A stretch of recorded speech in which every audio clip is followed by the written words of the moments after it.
O Distrito Federal aprovou lei que determina a adaptação de uma sessão de cinema por mês para autistas. As chamadas sessões azuis já são realizadas em alguns estados do país. E os cinemas que não cumprirem as normas podem pagar multa. A lei aprovada determina que, pelo menos uma vez por mês, os cinemas ofereçam sessões adaptadas para pessoas com autismo e as famílias delas. O objetivo é incentivar a inclusão deste público. Nos estados do Mato Grosso do Sul, Maranhão, Rondônia, Rio de Janeiro e São Paulo, já existem leis semelhantes.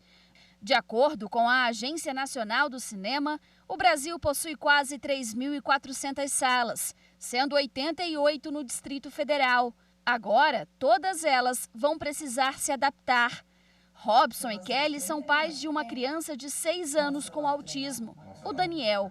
A família, que mora no DF, comemorou a iniciativa. Nós achamos extremamente importante inserir a criança autista no contexto social da melhor maneira possível. Nós nos preocupamos muito sobre o fato do nosso filho ter acesso a toda espécie de serviço. De acordo com o projeto de lei, as sessões não vão ter publicidade comercial, as luzes devem ficar levemente acesas e o volume do som será reduzido.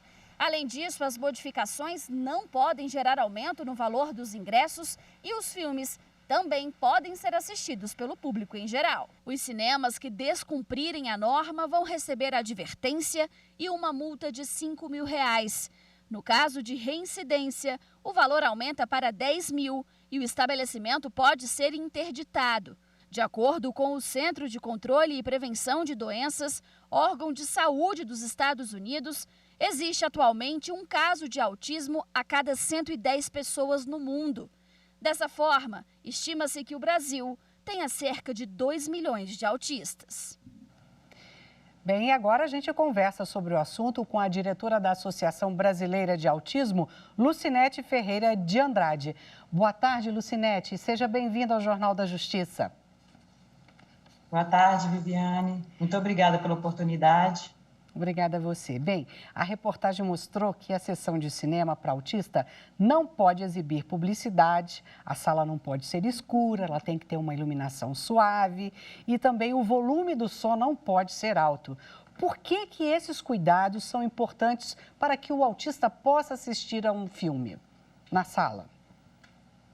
Essas adequações, elas são de suma importância porque as pessoas com autismo, eles tendem, a ter dificuldades com relação a sons, a luzes, alguns, a gente não pode falar para todos, mas isso é um tipo de situação que pode gerar desconforto, um quadro de ansiedade na pessoa, na criança que está ali, e é um desencadeador de crises, Então, uma vez que ele tem crise numa sessão de cinema, para ele aquele lugar se torna aversivo e vai ser muito mais difícil para a família retornar com ele para assistir, para ter aquele momento.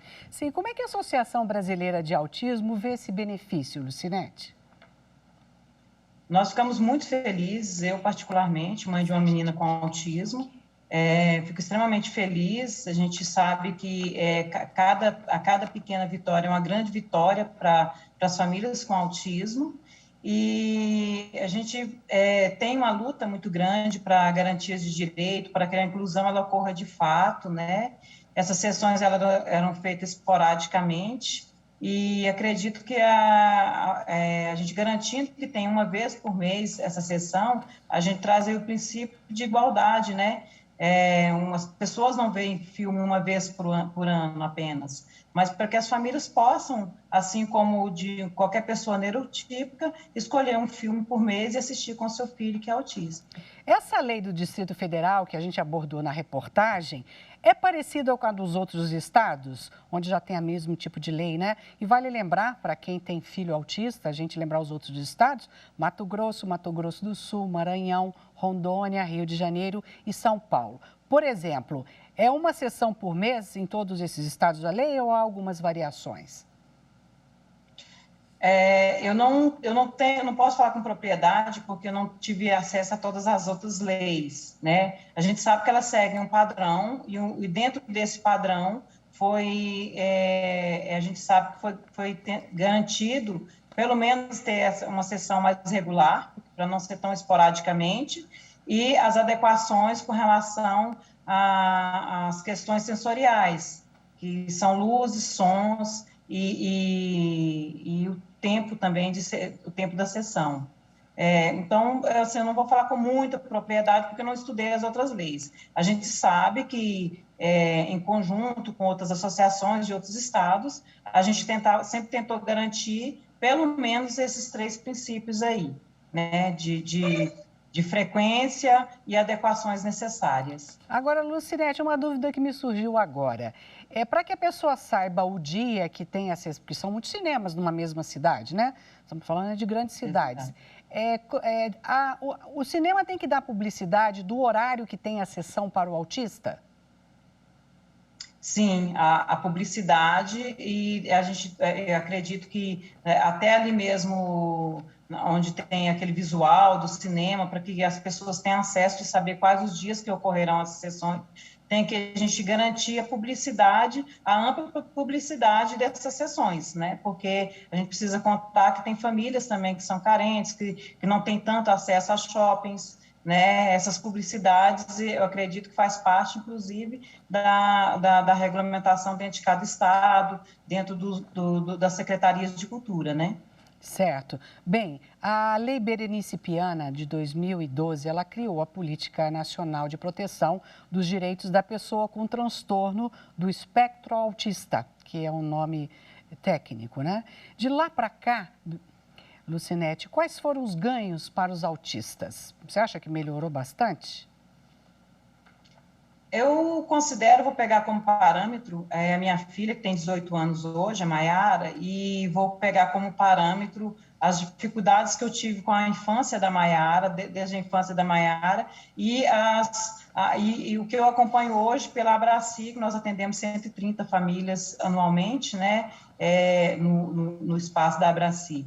Acredito, sim, que nós avançamos. É claro, é evidente que a gente precisa avançar muito mais, mas a gente precisa também ter o sentimento de gratidão, saber que o que nós lutávamos em 2003, 2004, hoje já são políticas públicas, como as adequações escolares, como adequações como essa de cinema, a fila preferencial. Então, nós já tivemos, sim, no âmbito judicial, algumas vitórias que são muito importantes para a garantia da inclusão da pessoa com autismo. Bom, e para encerrar, eu queria lembrar uma outra lei que é mais recente, de janeiro de 2020, que é a Lei Romeu Mion. Ela criou uma carteira de identificação do autista. Por que essa carteira é importante? Quem que emite essa carteirinha? Pois é, essa lei é uma lei muito importante, a gente precisa trabalhar muito pela aplicabilidade.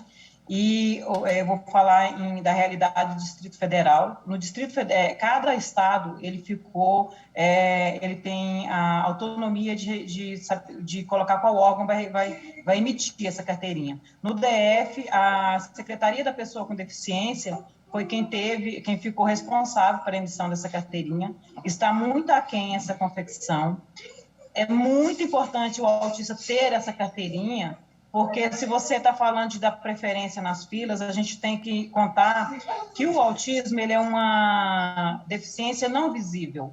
Então, muitas vezes, a maioria das vezes que as pessoas passam por constrangimento numa fila preferencial, as famílias passam por esse constrangimento, é justamente porque o autista, eu tenho uma moça linda, que as pessoas olham ela na fila preferencial e questionam por que ela está fazendo uso daquela fila preferencial. Se nós estivéssemos falando de uma sociedade mais evoluída, lógico que as pessoas contariam que uma pessoa não usaria uma fila preferencial do nada. Mas ter essa carteirinha é evitar esse tipo de situação para as famílias e para a pessoa com autismo.